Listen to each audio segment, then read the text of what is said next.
Nos encontramos en el mensaje titulado Superando los obstáculos contra el plan de Dios, basado en la porción de la palabra de el versículo 21 en realidad hasta el 38.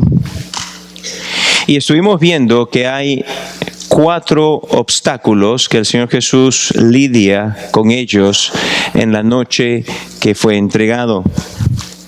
Estos 4 obstáculos son los enemigos encubiertos, que fue el primero, los amigos egocéntricos, que fue el segundo, Satanás como el tercer obstáculo, que fue el tercero, y nos toca ver el de un mundo hostil. Pero antes de continuar, vamos a pedir la bendición de nuestro Dios para este tiempo con el Señor y en comunión con Él por medio de su palabra. Padre, gracias te damos por este tiempo que acabamos de adorarte, de alabarte por medio de estos cantos. Tú eres nuestro todo en realidad. Te amamos y queremos crecer en nuestro amor por ti. Y tu palabra enseña en el libro de 1 Timoteo, en el capítulo 1, que el resultado y la meta de abrir las Escrituras y de enseñar la sana doctrina es amor por ti. Esa es la meta, es crecer en nuestro amor por ti, crecer en nuestro amor por el prójimo, y que esto fluya de un corazón limpio, de una buena conciencia y de una fe no fingida. Pedimos pues que en esta mañana, por medio de la exposición de tu palabra, el Espíritu Santo haga esto. Que aquellos de nosotros que somos tuyos, crezcamos en nuestro amor por ti, nuestros corazones sean limpiados, tengamos el alimento a nuestras conciencias que le ayuden a mantenerse como una buena, limpia conciencia para contigo y para con los hombres, y también que nuestra fe se purifique, nuestra confianza en ti se purifique. Pero pensamos también en aquellos que están aquí y que no son tuyos, aquellos que nos están visitando y que están aún escuchando el Evangelio y la exposición de tu palabra, pero aún ellos no han venido al arrepentimiento y a la fe en tu Hijo Jesús. Y queremos pedirte que tú los traigas hoy, que tú les concedas el día de hoy la salvación. Damos gracias por todo lo que estás haciendo y pedimos pues que tu nombre sea grandemente exaltado y que nuestras vidas sean transformadas. En el nombre de Jesús, amén.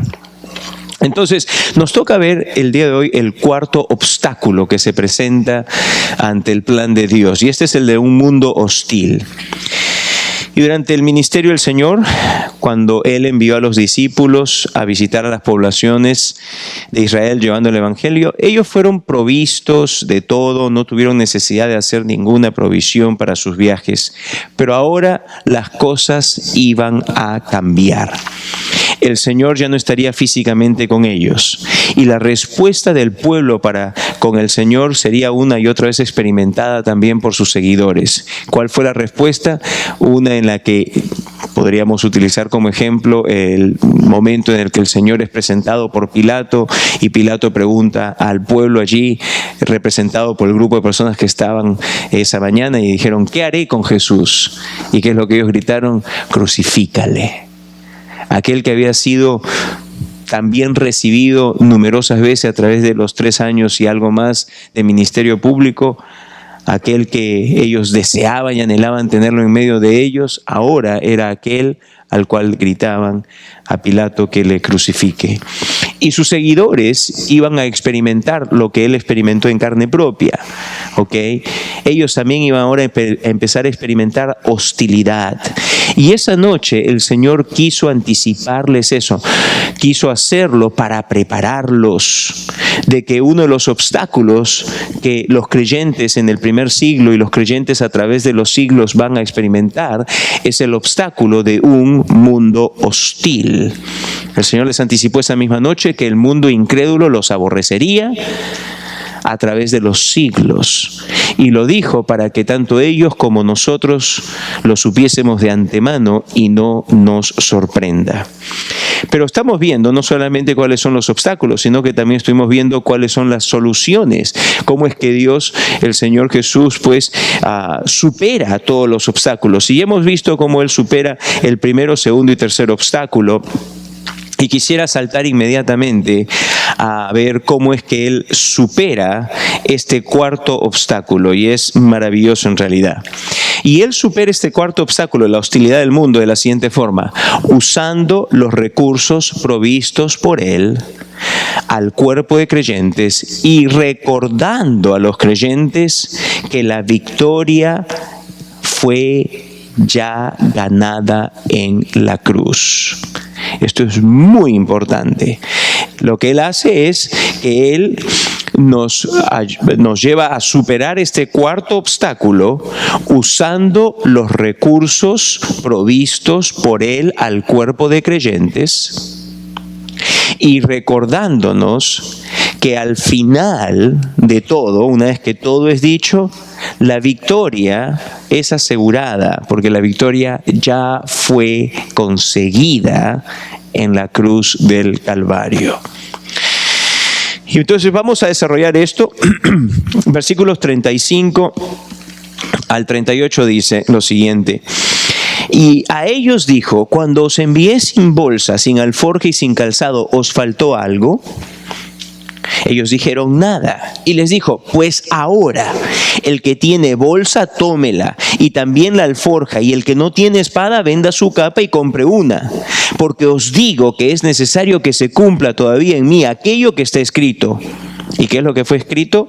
Lo siguiente: y fue contado con los inicuos. ¿Ok? Porque lo que está escrito de mí tiene cumplimiento. Entonces ellos dijeron: Señor, aquí hay 2 espadas. Y Él les dijo: basta. Él les dijo: basta. Como mencionamos, entonces el cuarto obstáculo es el de un mundo hostil. Un mundo hostil. Y aquella misma noche, el Señor Jesús recalcó a los discípulos que el mundo iba a ser hostil. Y acá queremos entender un poco más claramente qué es el mundo, ¿ok? Y el mundo aquí debe ser considerado como todos aquellos que no están en el reino, ¿ok? Si uno está en el reino es porque uno es salvo. Si uno está en el reino es porque ha pasado de estar condenado a ser ahora una persona salvada. Todas las personas que no están en el reino son todas las personas que no están salvadas, son todas las personas que aún no se han arrepentido, son todas las personas que aún no han creído. Y todas las personas que no han creído, que no son salvas, que no están en el reino, son parte del mundo. ¿De acuerdo? Entonces aquí tenemos que, dice, el mundo, es decir, el grupo, la masa de personas no redimidas, por lo general sería hostil para con los creyentes. Ahora, no es parte de este estudio buscar que explicar las razones por las cuales el mundo tiene esta tendencia de aborrecer a los cristianos. ¿Ok? No es parte de este estudio. Pero podemos entender lo siguiente.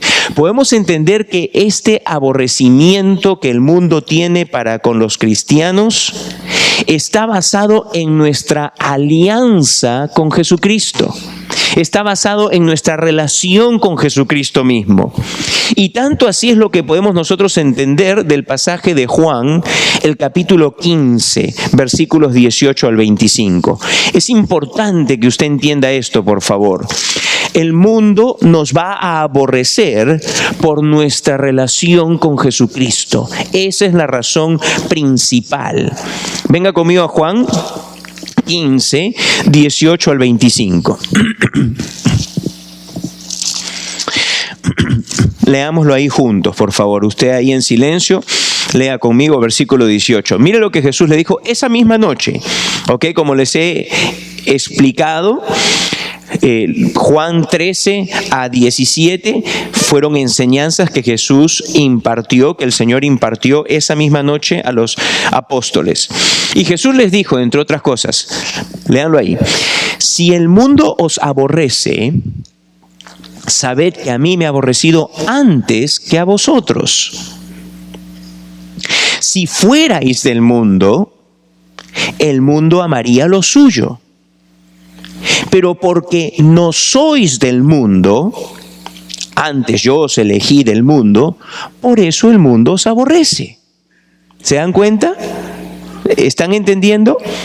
Dice, si fueran del grupo de personas no redimidas, si estuviesen aún muertos en sus delitos y pecados, si fuesen aún personas inconversas, si fuesen aún personas que no han creído en mí, dice el Señor Jesús, entonces ustedes serían parte del mundo. Y siendo parte del mundo amaría lo que es el mundo. Pero por el hecho de que ahora ustedes son míos, y son míos, dice el Señor Jesús, porque yo los he elegido, por eso son míos, entonces dice, sepan ustedes, los va a aborrecer el mundo, pero primero me aborreció a mí. Versículo 20. Acordaos de la palabra que yo os he dicho.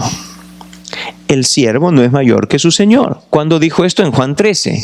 Cuando les enseñó lavando los pies de los discípulos, le dijo, hey, ¿se dan cuenta de lo que yo he hecho? Dice, el siervo no es mayor que el señor. Pero yo, siendo señor, les he lavado los pies a ustedes que son siervos. ¿Ok? Pero ahora utiliza este decir, el siervo no es mayor que su señor, para dar otra enseñanza. Y por eso les dice, acordaos de la palabra que yo os he dicho, el siervo no es mayor que su señor. Si a mí, dice ahora el Señor Jesús, si a mí me han perseguido, también a vosotros os perseguirán. ¿Ok? Aquí hay una relación directa. El Señor Jesús dice, a mí me persiguieron y yo soy el Señor. ¿Ustedes piensan que ustedes, que son siervos, no van a experimentar lo mismo? ¿Ok? El Señor Jesús es bien claro. El Señor Jesús dice, a mí me lo hicieron. A ustedes ténganlo por seguro que también lo van a hacer. Ténganlo por seguro que ustedes también los van a perseguir. Ténganlo por seguro que va el mundo a ser hostil con ustedes también. Mira, no toma mucho en realidad para empezar a experimentar esto. Si tú eres un joven creyente, si tú recién te acabas de convertir, llegas a tu casa, si tú eres, por ejemplo, una persona que se ha casado, que está casada, llegas a tu casa, si tú eres y te encuentras ahí con tu esposo o con tu esposa y tú recién te acabas de convertir y empiezas a hablar de lo que Dios ha hecho contigo, inmediatamente va a haber una separación. Probablemente tu esposo o tu esposa te dice, amorcito, hay que tomar las cosas con calma. O de repente tus papás te van a decir, hijito, hijita, hay que andar todo con mesura. O quizá los hijos le van a decir a los padres, papá, mamá, tú no puedes tampoco darte esas cosas. Inmediatamente se va a empezar a manifestar en cierta forma, de una forma u otra, la hostilidad que hay. Pero es importante entender esto, no es hostilidad contra ti, sino que es hostilidad que hay en el corazón contra el Señor. Esto es muy importante entenderlo. Y al principio va a estar quizá un poquito velado, ¿no? Primero va a decir, te van a llamar a la cordura. ¿Ok? Así es como no puede ser así tampoco tan fanático, porque te van a empezar a ver leer la Biblia y vas a estar leyendo la Biblia y vas a tener hambre por conocer más del Señor y vas a querer saber y vas a querer empezar a estar más con los cristianos, vas a querer ir a la iglesia y vas a querer, si eres un chico, una chica que necesitas que te transporte, vas a pedirle a tu mamá, a tu papá, por favor, ¿me puedes llevar a la iglesia? Y eso le va a llamar la atención. Porque antes, si tú eras del domingo que te costaba mucho levantarte y te levantabas con la justa a las 10, 11 de la mañana, 12 del día, y que ahora estés despierta a las 8 de la mañana y lista, dice, ¿pero qué le pasa a mi hija? ¿Qué le pasa a mi hijo? O el marido o la mujer que de pronto se arregla todo y dice, me voy para la iglesia. El marido va a decir, ¿y a quién se está yendo a ver? Y eso ha pasado, ¿ah? Eso ha pasado. Dejaré que los protagonistas lo cuenten en su momento. Pero entonces les va a llamar la atención y va a ir, la hostilidad está allí, pero va a ir subiendo de tono, porque cuando ven de que no te pueden parar en este deseo que ahora hay en ti, en este afecto que tienes por el que te perdonó, por el que te salvó, la hostilidad va a ir subiendo y va a decir, mira, ahora pues tú que eres un cristianito. Entonces va a pasar de un llamado a la cordura a un poco de mofa y de burla. Van a empezarse a burlar de ti. Entiende una cosa, todo eso ha estado allí desde un principio. Es una hostilidad subyacente, nada más que no aflora todo de golpe. Y eso puede ir subiendo de tono, ¿ah? Después pueden venir insultos. Después pueden venir, en casos extremos, el caso, por ejemplo, donde un marido agarra y le dice a su mujer, mira, ¿sabes qué? Yo ya no sé con quién me casé. Esto no funciona. Ajá. O padres que pueden decirle, ¿sabes qué? Ya tú no eres el mismo hijo, la misma hija que yo he tenido. Ya no sé quién eres, te desconozco. Es como si no fueses mi hijo, como si no fueses mi hija. Y esto solamente sin haber salido de las cuatro paredes de tu casa. Porque en el lugar de trabajo, cuando tú empieces a exhibir el amor que ahora hay en ti por Cristo, quien te perdonó, quien te salvó, en tu lugar de trabajo también va los cotrabajadores van a decir al principio, le pegó el mosquito de la religión.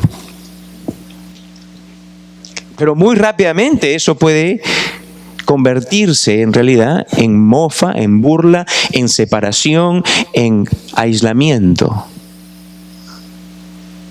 El Señor quiere que sepas que por tu sola relación con Él vas a experimentar hostilidad.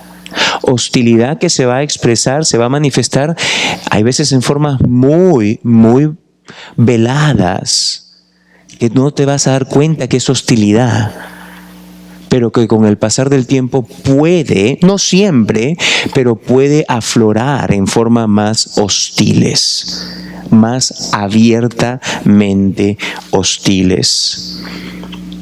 El versículo 21 dice, versículo 20, acordaos de la palabra que yo os he dicho, el siervo no es mayor que su Señor. Si a mí me han perseguido, también a vosotros os perseguirán. Si han guardado mi palabra, también guardarán la vuestra. Por otro lado, si te encuentras con personas que son del Señor, ¿qué crees que ellos van a hacer? ¿Se van a burlar de ti? No. ¿Van a tratarte de aplastar? No, por el contrario, te van a animar y te van a decir, qué bueno que le diste, que Dios abrió tus ojos como también me abrió a mí los míos, qué bueno que eres del Señor, yo también, déjame decirte, fue la bendición. Y va a haber refuerzo dentro de la comunidad de aquellos a quienes Dios abrió nuestros ojos. Continúa el Señor Jesús diciendo, mas todo esto se harán por causa de mi nombre, porque no conocen al que me ha enviado. Versículo 22, si yo no hubiera venido ni les hubiera hablado, no tendrían pecado, pero ahora no tienen excusa por su pecado. Y acá el Señor dice que esta hostilidad es un pecado de parte de ellos, es un pecado. Continúa el Señor diciendo, el que me aborrece a mí, también a mi Padre aborrece. Aborrecer a Jesús es aborrecer al Padre. No hay cómo separarlo. Si yo no hubiese hecho entre ellos obras que ningún otro ha hecho, es decir, si no hubiese habido tanta evidencia que les haya yo dado, no tendrían pecado. Pero ahora han visto Recuerden que el Señor Jesús le está hablando a los discípulos, ¿de acuerdo? Y está hablando a los discípulos después de haber pasado 3 años y medio de yo no sé cuántos milagros, milagros sobre milagros, sobre milagros, sobre milagros, sobre milagros, experimentados no por uno, no por dos, no como esos cuenteros que por ahí dicen que están sanando y que no sanan a nadie en realidad. Pero no, en este caso, recuerden, incluso hubo milagros para miles a la vez. 5,000 alimentados en una oportunidad, 4,000 alimentados en otra oportunidad. Miles de personas que experimentaron incluso a la vez los milagros del Señor. ¿De acuerdo? Y entonces por eso que el Señor dice, mira, si no hubiese hecho tremenda, tamaña cantidad de milagros entre ellos, dice, ok, no serían culpables, pero ahora han visto y han aborrecido a mí y a mi Padre. Déjame decirte, no creer en Jesús, a pesar de toda la evidencia contundente que existe, es en realidad aborrecerle a Él y aborrecer al Padre.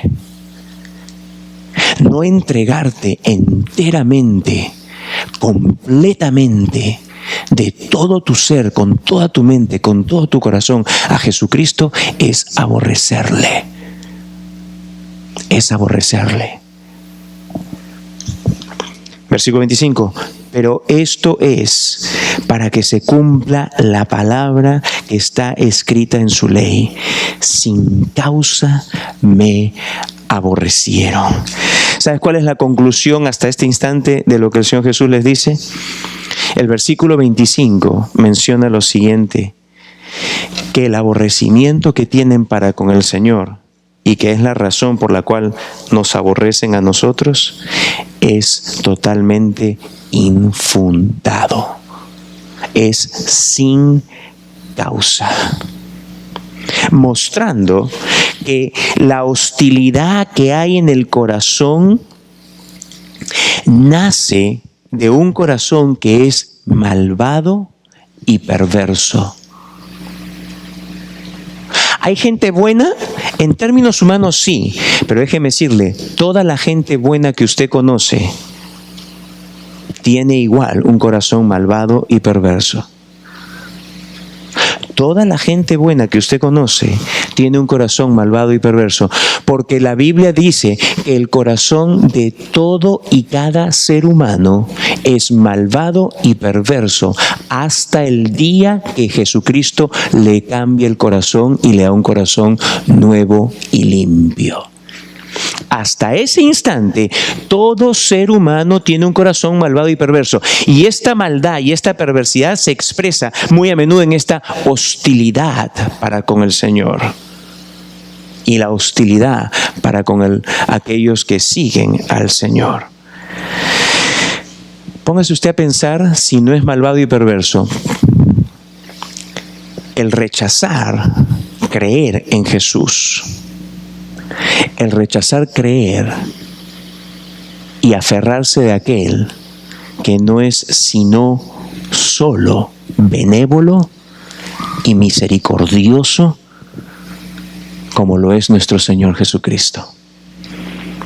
Porque ¿qué maldad te ha hecho el Señor Jesús para no creer en Él?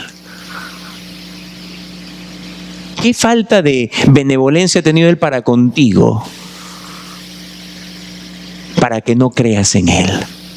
Por el contrario, su misericordia, su gracia, su compasión se derrama numerosas veces sobre ti y sobre mí. Pero sin embargo, no creer en Jesús muestra la naturaleza de nuestros corazones, malvados y perversos, que rechazan creer en aquel que solo Él es benévolo y misericordioso. Hasta entonces, amados, es hasta ese entonces que el Señor se encontraba aquí esta noche con los discípulos, que la recepción que había tenido el Señor Jesús personalmente y cuando Él enviaba gente a predicar a todas las aldeas y ciudades, hasta ese entonces la recepción había sido positiva. Es decir, cuando llegaban a los lugares y sabían que venían de parte de Jesús, sabían que eran enviados de Jesús, los recibían con brazos abiertos. Les daban la bienvenida. Por ahí había alguno que otro, probablemente influenciado por la sinagoga, probablemente influenciado por los fariseos, de que veían a uno de los apóstoles y apártense, no queremos saber nada con ustedes, y quizás hacían algún problema. Pero en realidad eran pocos, ¿eh? Cuando usted lee los evangelios, usted se da cuenta de que en realidad la mayor parte de las excursiones evangelísticas que tuvieron los apóstoles, la mayor parte de los 70, por ejemplo, cuando fueron, dan testimonio de tan bien recibidos que fueron en las distintas aldeas de Israel. Así que hasta ese entonces había una respuesta positiva. La gente los recibía amistosamente, la gente los recibía hospitalariamente. En el capítulo 22, versículo 35, dijo: cuando os envié sin alforja, sin calzado, ¿les faltó algo? Y ellos dijeron: no, nada. ¿Por qué? Porque la gente gustosamente no solamente les daban la bienvenida, sino que si necesitaban comer, les alimentaban. Después del mensaje los invitaban a comer. Si necesitaban un lugar donde quedarse a dormir, les daban un lugar donde quedarse a dormir. Por favor, no tienen dónde quedarse, no se preocupen, vengan a mi casa, quédense acá, ustedes son ahora nuestros huéspedes. Los recibían súper bien. Y es cierto que hubieron pocas oportunidades, como les acabo de mencionar, donde quizá no fue esta recepción tan amistosa. La recepción fue, por lo general, bastante positiva. ¿Y por qué era así? Pues había una expectativa mesiánica. Una expectativa mesiánica. Antes se los he explicado. Es bueno que ustedes traigan a mente todas estas cosas que se les dice. Por favor, sepan una cosa: cuando yo les explico algo, no es solamente por mero conocimiento, sino que todo en realidad está conectado.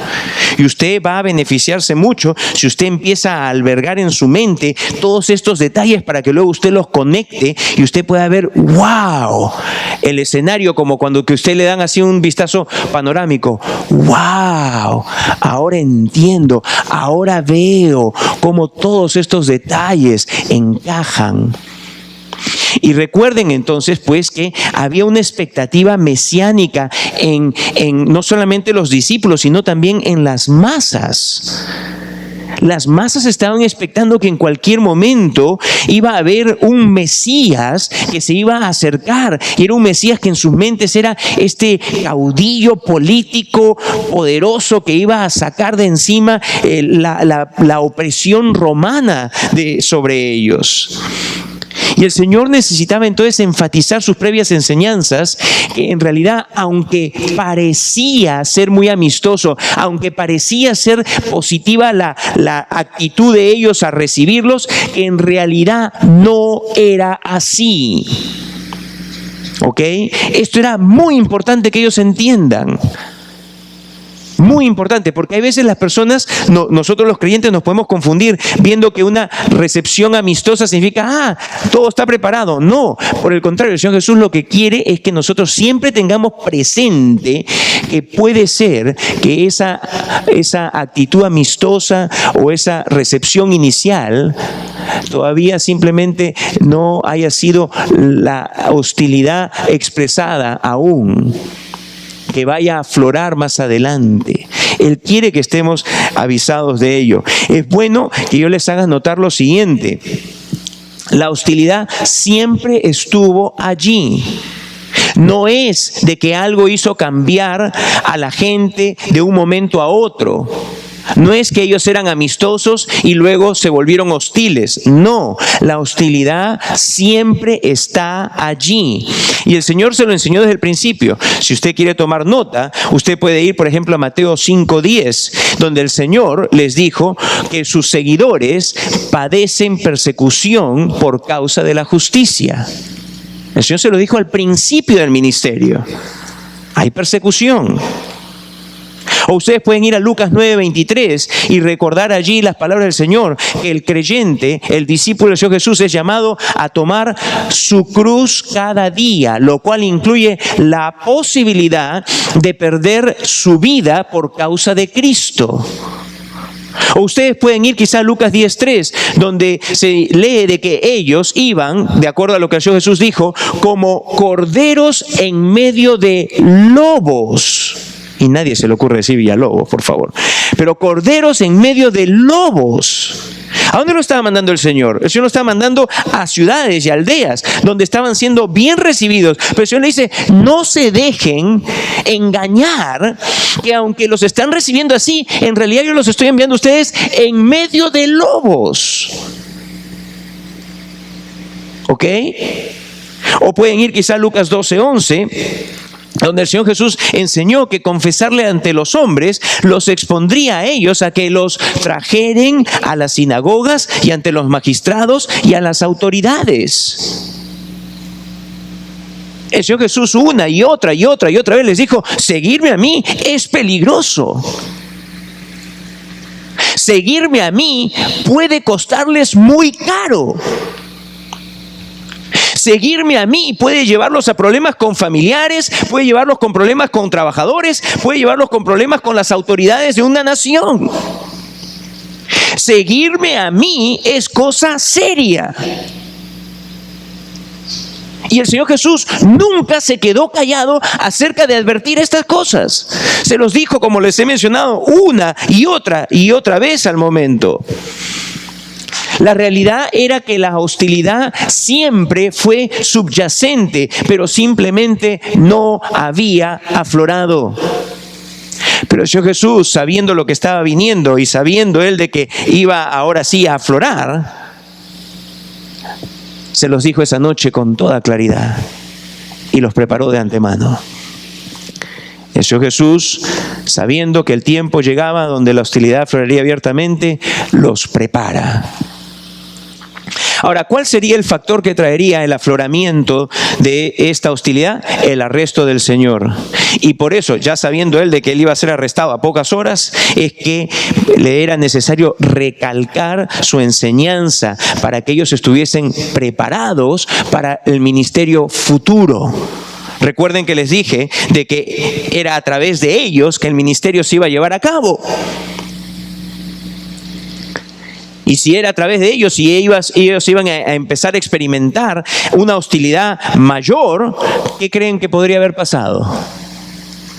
Que ellos desistiesen de ser obedientes al llamado que el Señor les estaba haciendo. El Señor Jesús quería prepararlos para que ninguno de ellos diese un paso atrás, sino más bien con conocimiento previo, sabiendo lo que se venía, fuesen adelante con valor y con coraje, sabiendo lo que venía. Ahora, la solución que el Señor da para asegurarles a ellos de que ellos deben de seguir hacia adelante es doble. La solución es doble. Primero, tienen que usar los recursos provistos por Él a través de su cuerpo. Primero es usar los recursos provistos por Él. Lo vemos en las palabras del versículo 36. Acabamos de leer versículo 35. Y a ellos dijo, cuando os envié sin bolsa, sin alforja y sin calzado, ¿os faltó algo? Ellos dijeron, no nos faltó nada. Pero miren las primeras palabras del versículo 36. Y les dijo, pues ahora. Yo sé que hasta ahora ha sido que nada le faltó. Pero ahora, a partir de ahora, pues ahora, es una frase que indica que va a haber un cambio, ¿ok? Pues ahora. ¿Pues ahora qué? ¿Tienes bolsa? Tómala. ¿Tienes capa? Tómala. ¿Tienes espada? No tienes. Entonces vende tu capa y compra una. Ahora las cosas son distintas. Ahora es que nosotros debemos de usar los recursos propios que Dios provee para financiar la obra del Evangelio. Los recursos que Dios te ha dado a ti y a mí. Los recursos que Dios ha dado a cada uno de nosotros para financiar la obra del Evangelio. En 1 Corintios, en el capítulo 9, versículos 13 y 14, leemos lo siguiente. ¿No sabéis que los que trabajan en las cosas sagradas comen del templo y que los que sirven al altar del altar participan? Así también ordenó el Señor a los que anuncian el Evangelio que vivan del Evangelio. Amados, ¿qué es lo que esto quiere decir y qué relación tiene con lo que les acabo de mencionar? Bueno, Dios nos llama a que nosotros usemos una porción de lo que Él nos provee para ponerlo a la disposición de la expansión del Evangelio. Y la forma más práctica e inmediata de esto toma lugar en la acción semanal de dar ofrendas conforme a lo que cada uno ha sido prosperado. Porque al dar las ofrendas se está viendo que mantener la posibilidad de poder continuar diseminando las enseñanzas.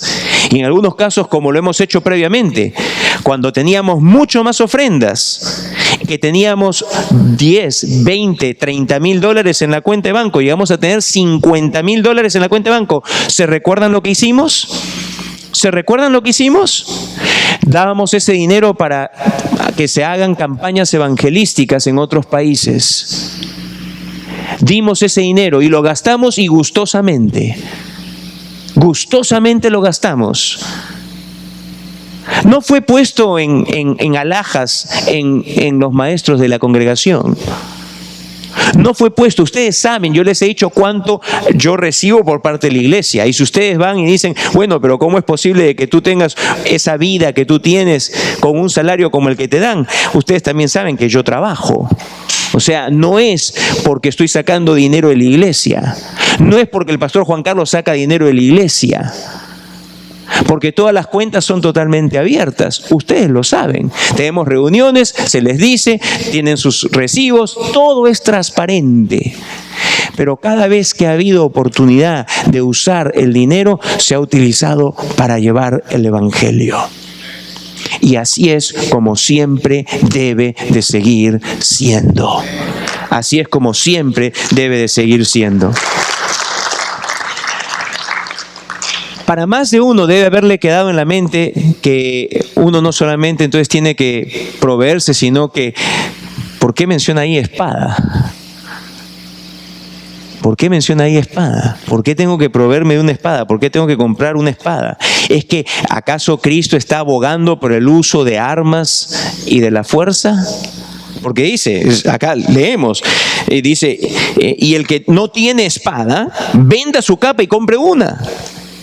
Y como que esto inmediatamente dijo, wow, y sobre todo en tiempos como estos, ¿no? Donde por ahí tenemos los políticos que dicen que la razón por la cual tenemos todo este crimen es porque hay armas. El pensamiento eso, déjeme decirles, es totalmente erróneo. Es un pensamiento que no da en el clavo. La razón por la cual hay tanto crimen no es porque hay armas. La razón es porque hay un corazón pecaminoso, no reconciliado con Dios, que lo lleva a tomar un arma, y si no fuese un arma, sería un cuchillo, y si no fuese un cuchillo, sería como Abel y Caín, con una roca. ¿Ok? Esa es la razón por la cual hay violencia, por la cual hay crimen.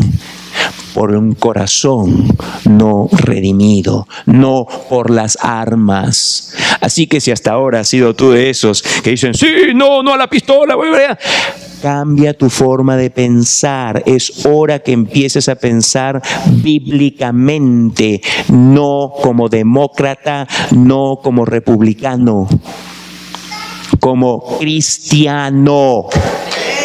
Como cristiano. ¿De acuerdo?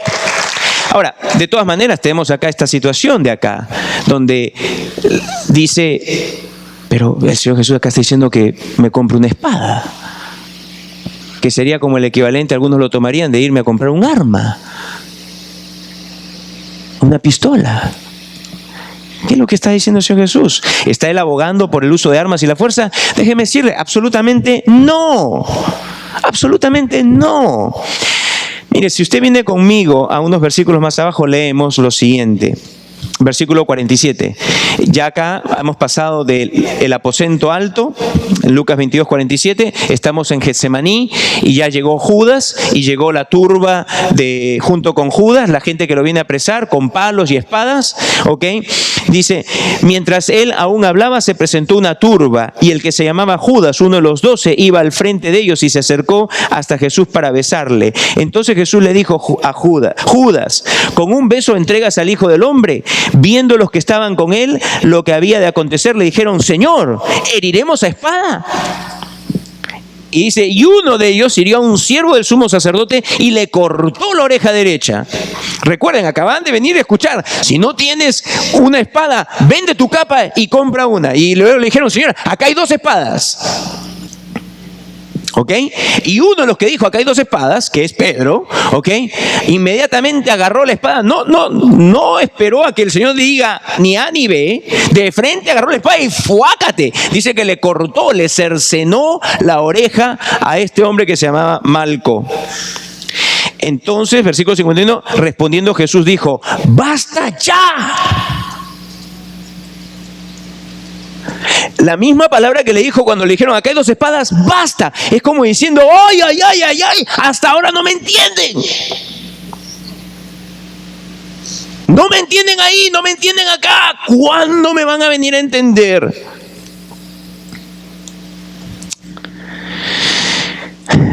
Jesús le dijo, basta ya, dejad. Y dice la Escritura que tocando la oreja, le sanó. Le sanó. Versículo 51, y tocando su oreja, le sanó. Ahí está la evidencia de que Jesús no está queriendo decir, ve y compra un arma para que lo utilices en la causa del reino. Porque si hubiese sido que sí estaba queriendo decir eso, no le hubiese sanado la oreja a este que vino para arrestarlo. No se lo hubiese sanado. Hubiese dejado que se desangre. Pero Cristo nunca quiso enseñar de que se debe de utilizar armas y violencia en la causa del reino. Jamás. Dejen eso al islamismo o alguna otra religión. Pero el cristianismo jamás condona el uso de la violencia para la expansión del evangelio. Jamás lo acepta, jamás lo promueve. Me refiero al cristianismo bíblico. Hay otras supuestas formas de cristianismo que a través de los siglos han utilizado de la violencia si alguien no declaraba ser un creyente. Hint, hint, hint, Inquisición. La Inquisición, la Santísima, como era llamada, Inquisición. Eso es totalmente una aberración y una blasfemia para con Dios de decir que era parte de lo que Dios quería. Como les dije, de acuerdo a lo que leemos en Mateo 26, 52, el que sacó la espada fue Pedro. Y en Mateo 26, 52 también leemos que el Señor advirtió que el uso de la violencia era contrario al ministerio y que produciría violencia en respuesta. El que a espada dice hiere, a espada muere. No, el Señor no quiso decirles que ellos necesitaban armarse para realizar la obra del evangelio. Entonces, ¿qué? Porque ahí dice, no tienes espada, vende tu capa y compra una.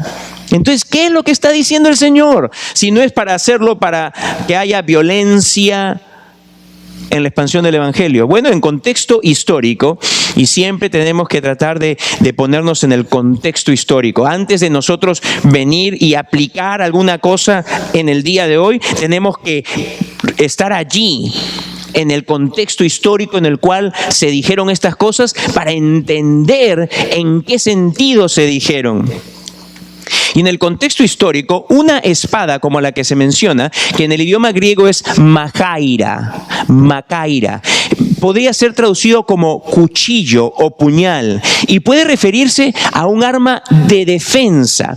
En el mundo grecorromano en el cual esto se dio y en el mundo de Israel influenciado por el mundo grecorromano, por lo general las armas de ofensa como las que utilizaban los soldados eran armas de doble filo con la finalidad de empujarlas por el vientre y causar, ¿qué creen? ¿Cosquillas? No, muerte. Ahora, no que los soldados no tenían macairas con ellos. Y no que uno no podía causar daño a una persona con una macaira. Por supuesto que sí. No necesitaba que tenga doble filo para clavársela a alguien. Pero sí, el uso de esta palabra, macaira, no era exclusivo para armas para infundir muerte, sino que era también un arma de defensa o era un cuchillo que podía servir como herramienta para cortar. Claro, porque esa gente en ese entonces no tenía las cosas, no tenía un Publix, ni cosas así como nosotros. Muchas veces estaban de viaje, tenían que ver cómo proveerse para comer en el camino, y ellos iban a ser enviados de viaje, ¿cierto? Iban a tener quizá que agarrar un conejito por ahí y hacerlo chicharroncito. ¿Y cómo iban a hacer? A pura mano. ¿Cómo iban a hacer si agarraban un conejito por ahí? Para asarlo y para comérselo.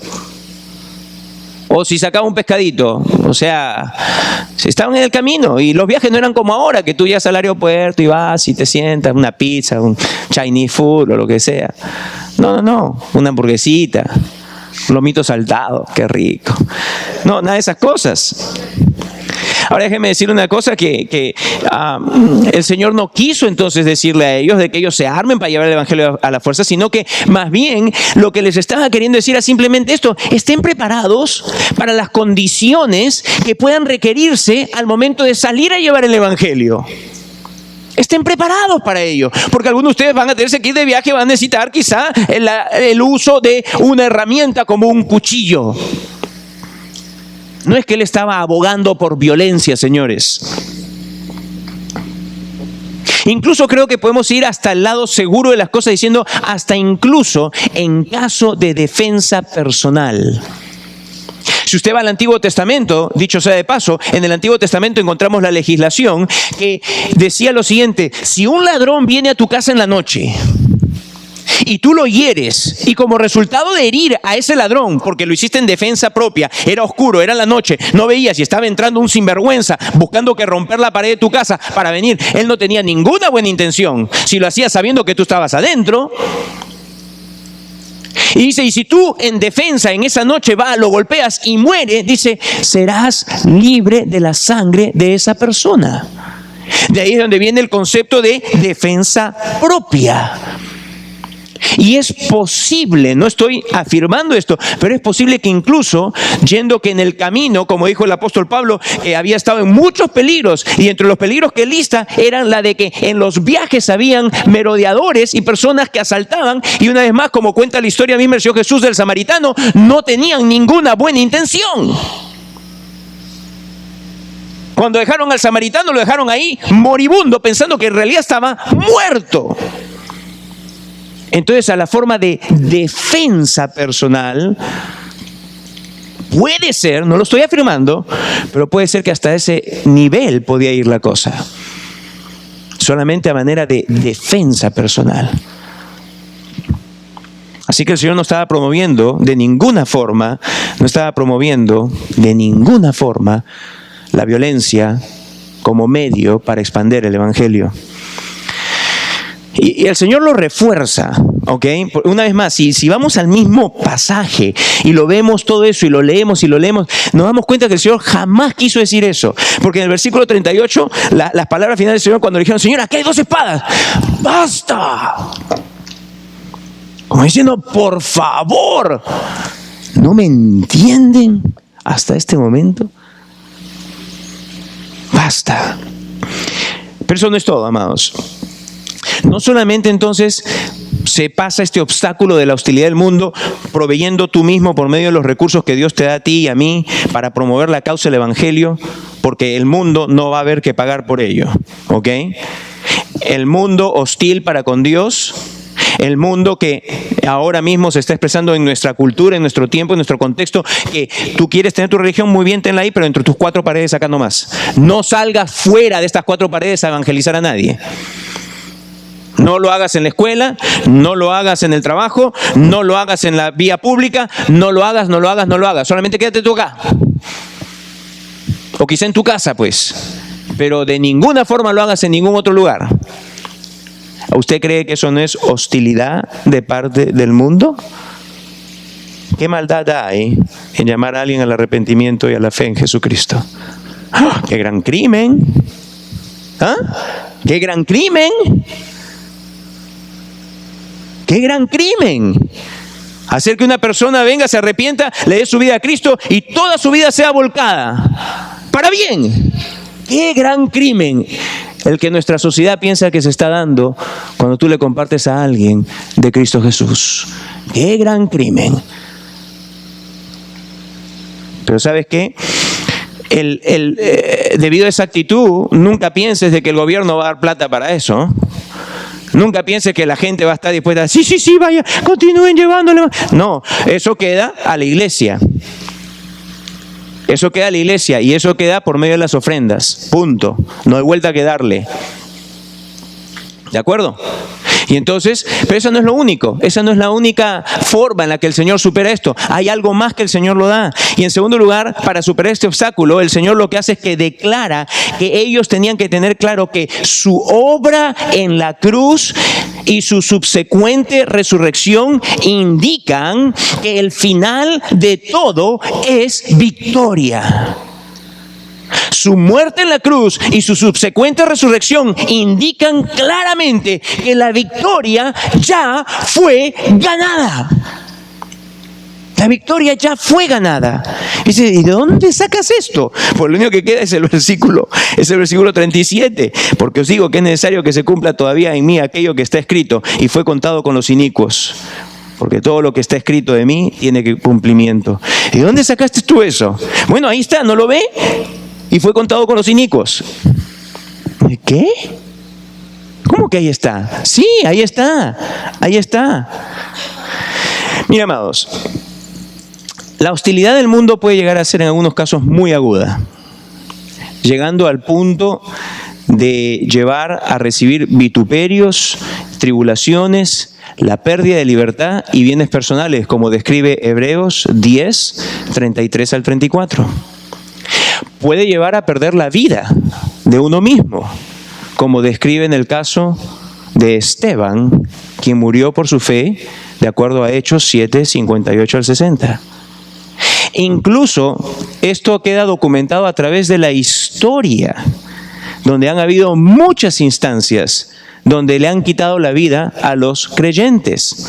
Mientras estaba escribiendo estas notas, me vino a la mente el ejemplo que había leído previamente, años atrás, de un misionero metodista que en una oportunidad visitó las islas Ryukyu en el Japón y encontró en la isla de Amakusa, de las islas Ryukyu, una lápida. El lugar donde estaban una lápida, y en la lápida había el siguiente mensaje, que allí se encontraban enterradas 11.111 cabezas de cristianos. 11.111 cabezas de cristianos. Y la lápida tenía inscrita el año en que esto tomó lugar, este entierro de estas cabezas, fue en el año 1637, y este misionero metodista fue y corroboró qué era lo que estaba pasando en el Japón en el año 1637 y encontró que el gobierno de Japón en el año 1637 dio un edicto donde todos los cristianos del Japón debiesen ser exterminados. Exterminados. Dice, wow, qué bárbaros. Oh, sí. Como también ISIS ahora dice que los cristianos deben ser exterminados. No solamente pues es el Islam, sino que una y otra vez, a través de todo el mundo y a través de toda la historia del mundo, siempre, hay veces la hostilidad llega a aflorar hasta ese punto. Y ciertamente que una lectura del libro de los Hechos, amados, y de varios pasajes de las epístolas dejan claro que los hermanos del primer siglo padecieron diversas formas de hostilidad por su fe y por la proclamación del Evangelio. Visto pues de un ángulo humano, el nivel de hostilidad que puede presentarse ante la prédica del Evangelio pareciese ser un medio efectivo para detener la prédica.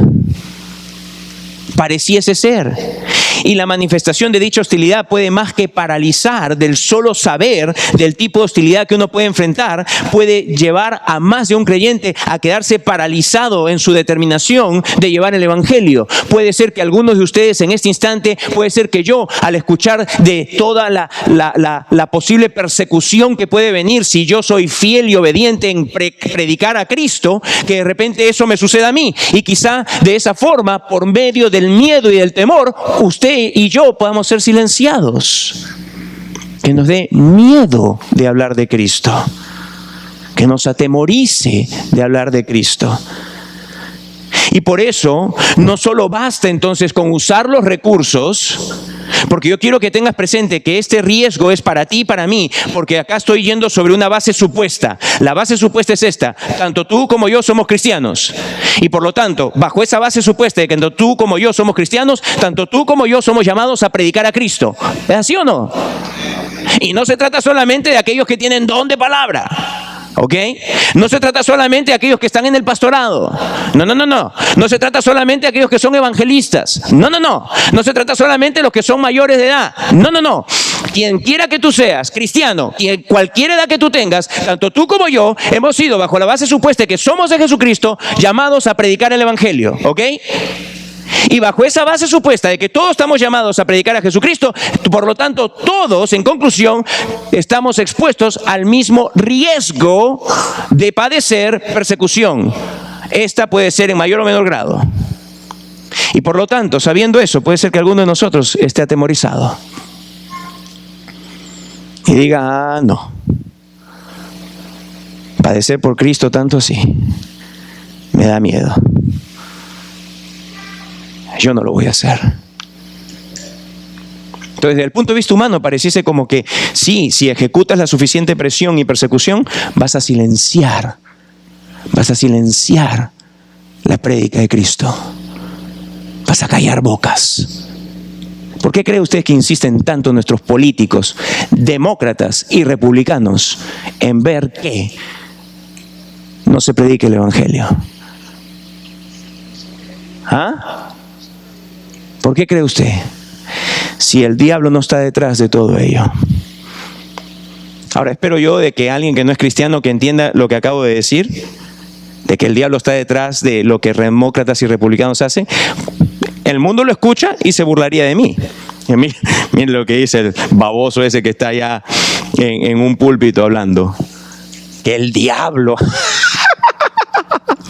El diablo. No creen.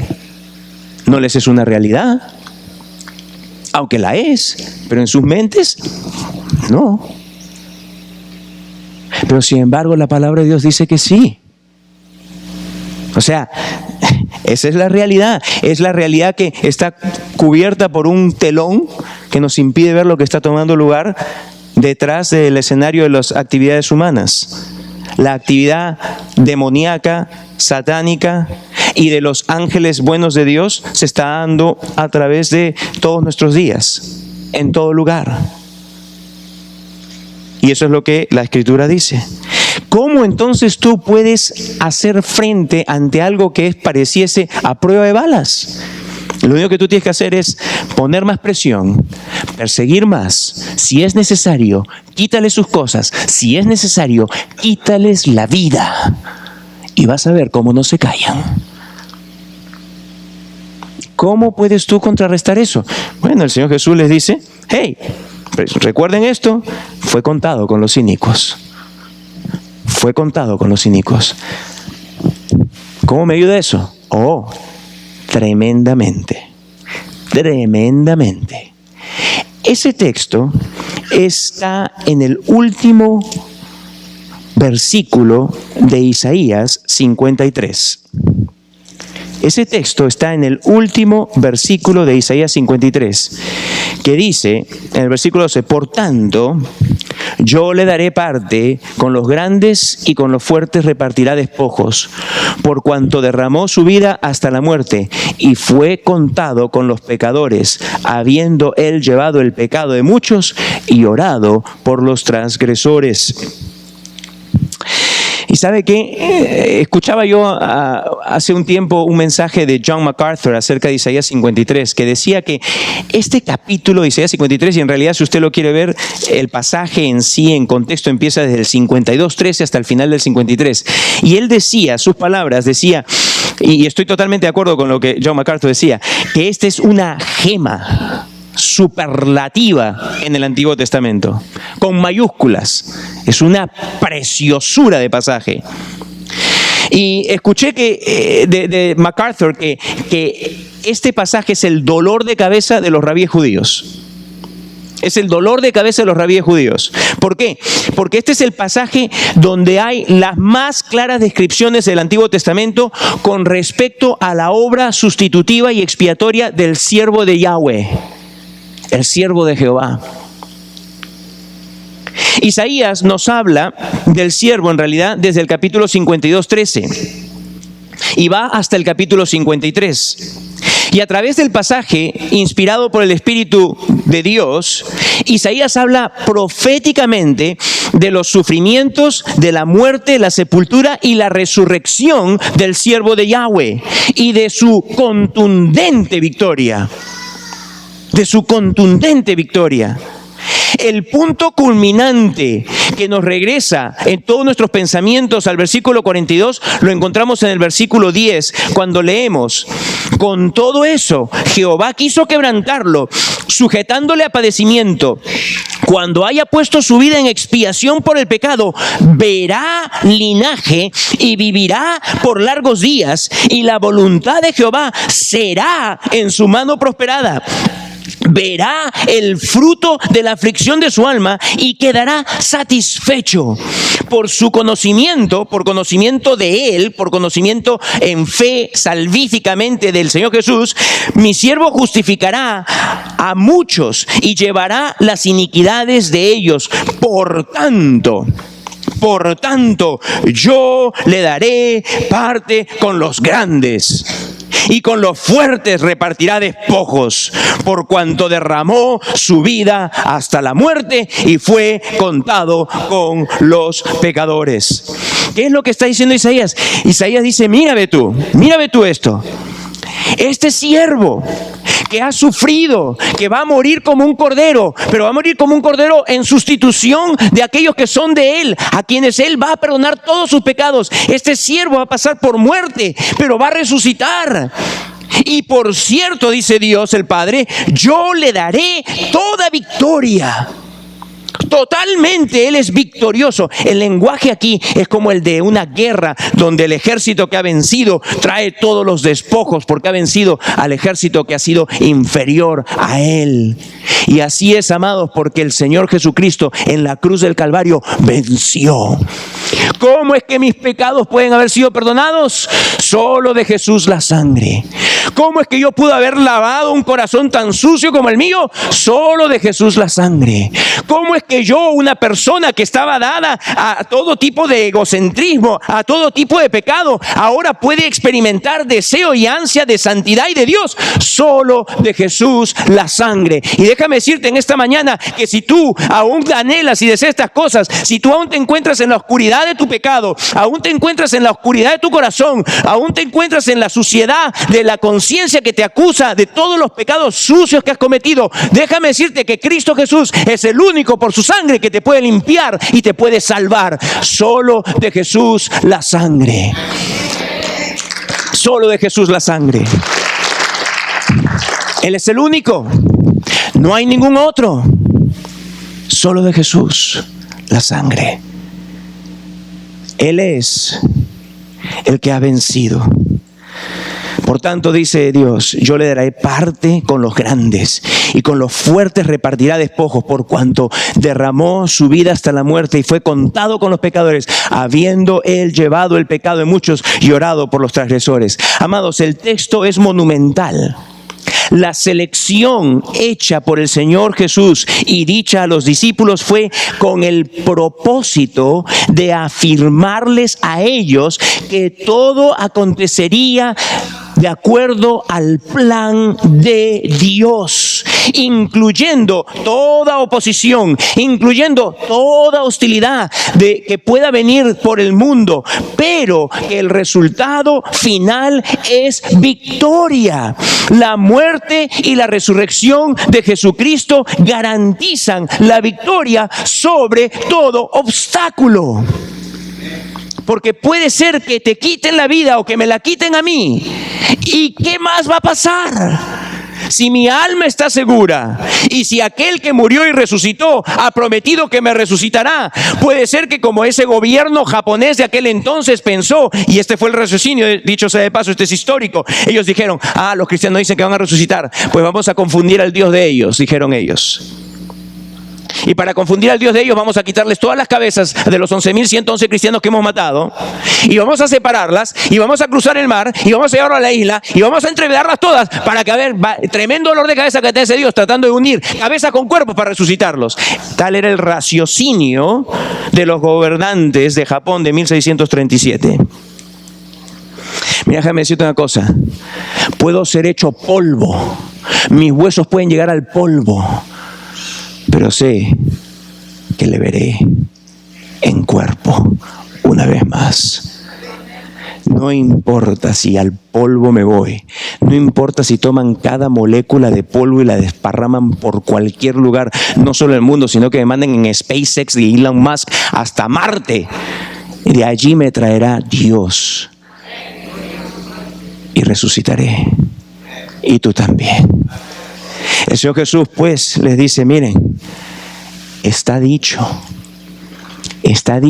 lo he dicho y va a tomar lugar. Por eso es que el Señor Jesús le dijo, versículo 37, y fue contado con el Señor, digo, porque lo que está escrito de mí tiene cumplimiento.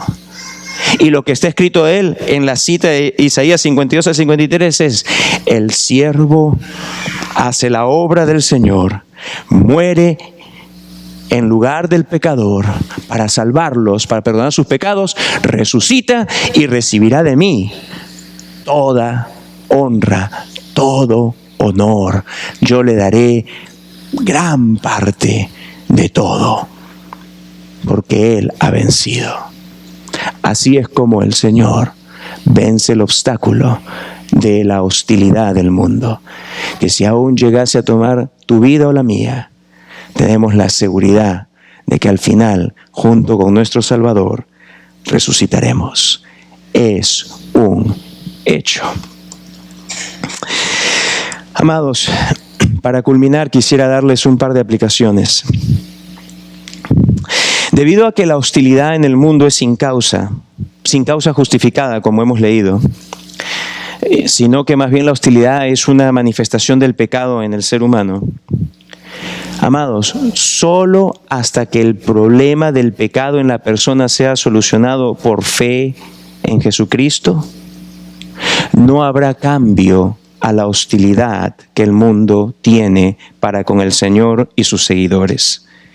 Es, por lo tanto, una pérdida de tiempo total en el pensar de la Iglesia que el problema de la hostilidad del mundo para con los cristianos será solucionada cambiando el mensaje del Evangelio que llama al arrepentimiento y a la fe, o pensando que la hostilidad va a cambiar si tenemos a un republicano de presidente o a un demócrata de presidente, o pensar que la hostilidad va a cambiar si nosotros quizá no nos presentamos ante ellos como siendo jueces de ellos, sino que nuestro estilo de vida se asemeje más al de ellos para que ellos no se sientan juzgados por nosotros.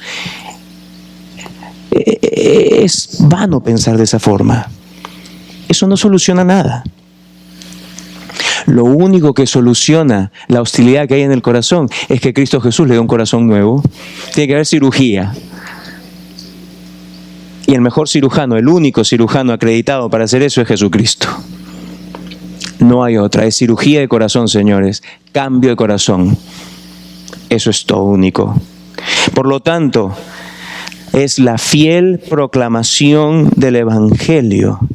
Cuando las personas entonces se convierten escuchando la fiel proclamación del Evangelio, y entonces Cristo Jesús milagrosamente cambia el corazón de la persona y esa persona cesa en su hostilidad para con Dios y para con los seguidores del Señor Jesús.